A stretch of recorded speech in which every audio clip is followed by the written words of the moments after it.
23 मई सन् 1844 राति 2:11 इरानको शहर शिराजमा हावा थामिएको थियो। गल्लीहरू सुनसान थिए, बजारहरू बन्द थिए, मस्जिदका मिनारहरू अँध्यारोमा मौन उभिएका थिए, जसरी तिनीहरू पनि कुनै अन्जान क्षणको प्रतीक्षामा हुन्। शहरको पुरानो मोहल्लामा एउटा सानो हवेली थियो, सादा, बेनाम र त्यस रातका लागि नियतिले छानिएको। त्यस हवेलीको माथिल्लो तल्लामा एउटा साँगुरो कोठामा दुई मान्छे आम्ने सामने बसेका थिए। एक थिए मुल्ला हुसैन बुश्रुई, जो महिनौंको थकान र वर्षौंको खोज बोकेर त्यस ढोकासम्म पुगेका थिए, र अर्को थिए एक 25 वर्षीय युवक, जसको नाम थियो सैयद अली मुहम्मद। दुनियाँले उनलाई अहिलेसम्म चिनेको थिएन, तर त्यस रातपछि दुनियाँले उनलाई कहिल्यै बिर्सन सक्दैनथ्यो, किनभने त्यस रात इतिहासले आफ्नो दिशा फेर्यो। त्यस रात एउटा नयाँ युगको ढोका खुल्यो, र त्यस ढोका खोल्नेले आफूलाई दिए एउटा नाम, बाब, अर्थात् द्वार। त्यस क्षणलाई बुझ्नका लागि हामीलाई पछाडि फर्कनुपर्छ, धेरै पछाडि। 19औं शताब्दीको इरान एउटा यस्तो समाज थियो जो बाहिरबाट स्थिर देखिन्थ्यो, तर भित्रबाट चर्किरहेको थियो। काजार वंशको शासन थियो, जो आफ्नो विलासितामा डुबेको थियो। धर्मगुरुहरू अर्थात् उलेमाहरूको पकड यति बलियो थियो कि कोही पनि उनीहरू विरुद्ध आवाज उठाउने साहस गर्दैनथे। साधारण मान्छे थिए, अज्ञानतामा थिए, र उनीहरूलाई भनिन्थ्यो कि यही उनीहरूको नियति हो। तर त्यही समाजभित्र एउटा धारा बगिरहेको थियो, एउटा गोप्य, मन्द तर शक्तिशाली धारा। यो धारा थियो ती मान्छेहरूको जो एक आउने महान मार्गदर्शकको प्रतीक्षा गरिरहेका थिए। शिया इस्लामको परम्परामा एउटा विश्वास थियो कि एक दिन एक महान उद्धारकर्ता आउनेछन्, जसले शेख अहमद, एक रहस्यवादी, एक विद्वान, एक यस्ता मान्छे जसका आँखाहरू जसरी कुनै अर्कै दुनियाँलाई हेर्थे। उनले दशकौंसम्म यो शिक्षा दिए कि त्यो समय आउँदैछ, त्यो क्षण नजिक छ जब एउटा दिव्य द्वार खुल्नेछ। उनीपछि उनका शिष्य सैयद काजिम रश्तीले यो मशाल थामिराखे, र जब सैयद काजिम रश्तीको निधन भयो, तब उनले आफ्ना शिष्यहरूलाई भनेका थिए, जाऊ, खोज, त्यो द्वार कतै खुल्न लागेको छ।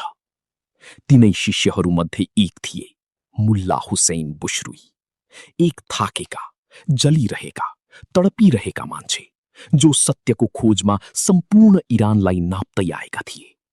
र तिनै खोजले उनलाई त्यस रात शिराजको त्यस गल्लीमा ल्याएर उभ्याइदियो। मुल्ला हुसैन जब शिराज पुगे तब उनी थाकेका थिए, तर उनीभित्र एउटा बेचेनी थियो जसले उनलाई सुत्न दिँदैनथ्यो।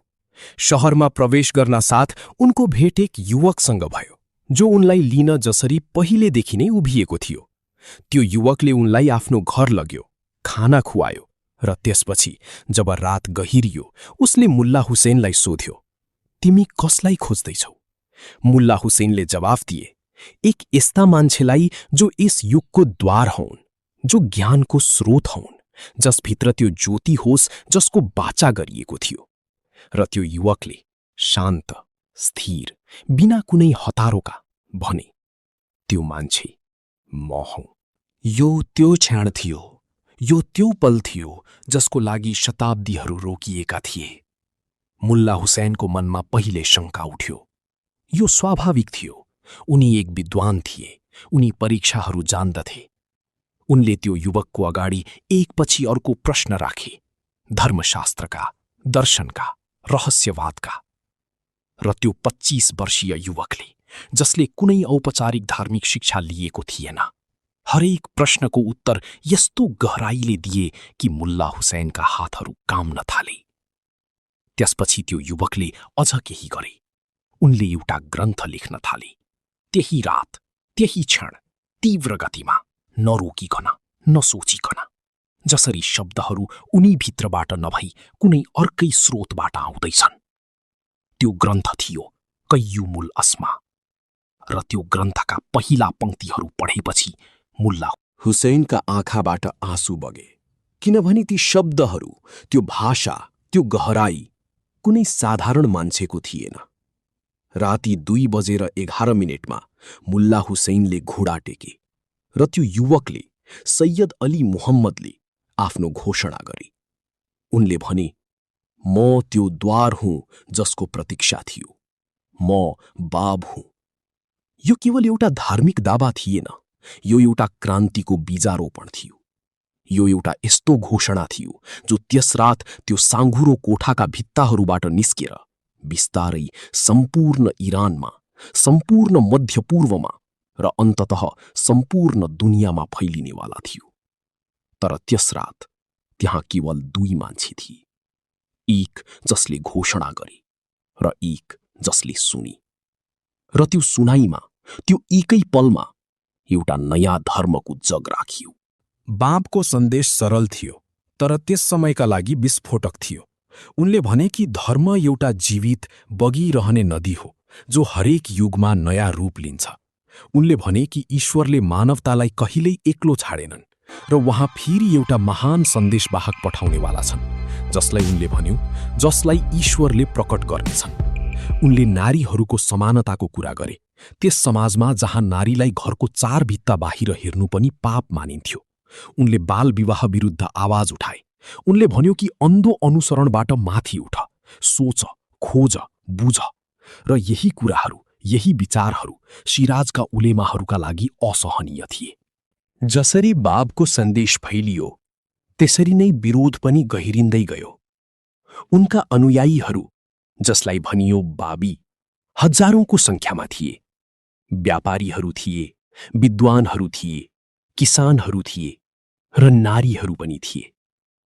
तिनीहरूमध्ये एक थिइन् ताहिरा, एक कवयित्री, एक विदुषी, एक यस्तो नारी जसले आफ्नो पर्दा हटाएर एउटा सभाको अगाडि उभिएर नयाँ युगको घोषणा गरिन् र त्यो एकै कार्यले सम्पूर्ण इरानलाई हल्लाइदियो। तर सत्तालाई यो सब स्वीकार थिएन। काजार सरकार र उलेमाहरूले मिलेर बाबीहरूमाथि अत्याचार सुरु गरे। हत्याकाण्डहरू भए, गाउँहरू जलाइए र बाबलाई उनकै शहर शिराजबाट पक्राउ गरेर पहिले माकुको किल्लामा, त्यसपछि चहरिकको किल्लामा थुनिदियो। थुनामा पनि बाब लेख्दै रहे। उनको कलम रोकिएन। उनका विचारहरू भित्ताहरू पार गर्दै रहे। भनिन्छ कि थुनाको समयमा उनले लाखौं शब्दहरू लेखे, ग्रन्थहरू, पत्रहरू, प्रार्थनाहरू, जो उनका अनुयायीहरूसम्म पुग्दै रहे। र अन्ततः त्यो दिन आयो जसलाई इतिहासले कहिल्यै बिर्सेन। 9 जुलाई सन् 1850, तबरिज सहर। एउटा खुला मैदानमा हजारौं मान्छेहरूको भिडको अगाडि बाबलाई गोली हान्ने आदेश दिइयो। 700 सैनिकहरूले गोलीहरू चलाए र जब धुवाँ हट्यो तब बाब त्यहाँ थिएनन्। डोरीहरू जलेका थिए, तर बाबको शरीर अछुतो थियो। उनी त्यो कोठामा फेला परे जहाँबाट उनलाई ल्याइएको थियो, आफ्नो कुरा पूरा गर्दै। त्यसपछि उनलाई दोस्रो पटक उभ्याइयो र यसपटक उनी शहीद भए। तर उनको सन्देश, उनको आत्मा मर्न सक्दैनथ्यो। 23 मे 1844 को त्यो रात एउटा साँघुरो कोठामा, एउटा मैनबत्तीको उज्यालोमा जो बिउ रोपिएको थियो, त्यो आज एउटा विशाल वृक्ष बनिसकेको छ। बहाई धर्म, जो बाबका शिक्षाहरू र उनका उत्तराधिकारी बहाउल्लाहका शिक्षाहरूमा आधारित छ, आज दुनियाँका सबभन्दा तीव्र गतिमा फैलिँदै गरेका धर्महरूमध्ये एक हो। 200 भन्दा बढी देशहरूमा यसका अनुयायीहरू छन्।